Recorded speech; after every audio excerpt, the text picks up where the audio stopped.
il y a deux choses sur lesquelles j'aime intervenir lorsqu'on parle des mandats. S'il vous plaît. Des mandats présidentiels, généralement. Oui. D'abord, organiser des élections. Des élections, ça coûte énormément d'argent. C'est vrai. Je sais que vous le savez. Oui. Ça coûte beaucoup, beaucoup d'argent.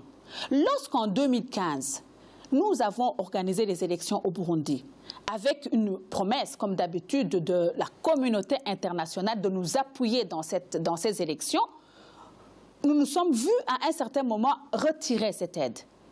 Mais comme on savait que derrière cela, il y avait autre chose qui se préparait, on s'est donné l'obligation de conduire ces élections jusqu'à la fin.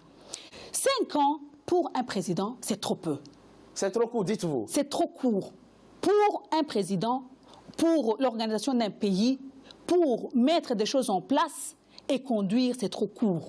5 ans, quand on plante un avocatier, après 5 ans, quand les fruits vont commencer à sortir, on ne sera plus là pour les voir mûrir. Alors, si maintenant, le deuxième point sur lequel je veux insister, il s'agit non seulement du coût, mais aussi, c'est un luxe que les pays africains ne doivent pas se permettre. Se permettre tous les 5 ans. Tous les 5 ans. C'est pour ça que vous comprenez que le projet porte la durée du mandat de 5 ans à 7 ans dans votre pays.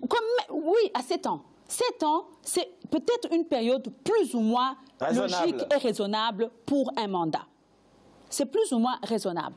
Parce qu'après 7 ans, on a déjà vu où est-ce qu'on est arrivé. Donc quand la France est passée du septennat au quinquennat, quand le président Macky Sall propose par exemple le contrat, vous pensez que ce n'est pas une durée raisonnable du mandat? Je dis toujours qu'on ne peut pas se comparer à la France. Si le Sénégal considère qu'ils sont prêts à faire exactement copier-coller de ce qui se passe en France, ils peuvent le faire. Mais nous, au Burundi, nous disons que nous ne sommes pas prêts à copier. On veut faire des choses à la manière qui correspondent le plus à la gouvernance dans nos pays.